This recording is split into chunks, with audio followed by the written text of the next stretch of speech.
Hello and welcome back to the channel. So quickly before I start anything, I'd just like to say thank you to anyone who's subscribed recently. I hit 100 subscribers yesterday, so if you are considering subscribing, then please do so. That'd be so lovely. Thanks very much. So at the weekend we saw Luke Humphries beat Adam Gawlas in the World Youth Final 6-0. He absolutely demolished him, let's be honest here, and it sparked a lot of controversy on the internet, on Twitter and Facebook, and people are discussing whether Luke is too old, or there's a lot of players who are too old to be in the Youth Tour or to be playing in the World Youth Championships, and that's what I'm going to be discussing today.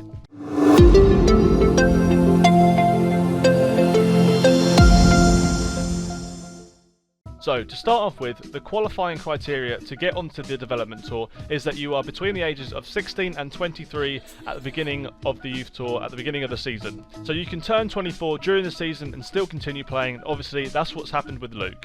So one issue I have with the development tour is the name, and I don't like the idea of calling it a development tour because there were actually 13 tour card holders in the World Championships this year for the youth, which doesn't seem like it's very developmental.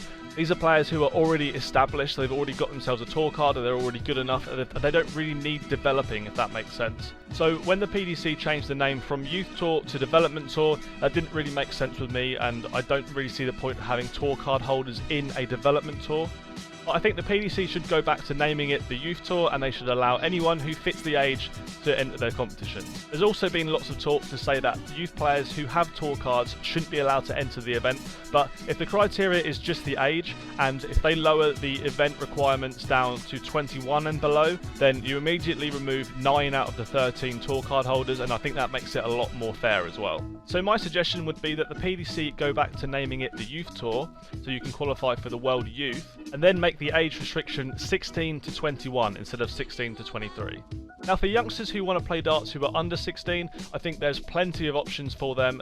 They can play in like the JDC, there are loads and loads of academies around. I know Jamie Caven's got an academy, there's one in Suffolk as well called the Sudbury Youth Academy as well. So there are academies all over the place for people who are under 16, but I think once you get to 16, you should then go ahead and you should progress and play in the PDC events. So to conclude this video, I personally think that the Youth Tour should have an age cap of 21 years old. I think tour card holders should be allowed to play as long as they fall into the age restriction criteria, and I think that would make a much better and a much more interesting competition for what I would consider real youth dart players. So guys, let me know your thoughts in the comment section below. Do you think that the age restriction should be lowered down to 21 and below? Personally I do. And also, do you think that tour carders who are of age should be allowed to play in the development tour and the World Youth Championship? Thanks for watching the video guys, hope you enjoyed it, and I will see you later.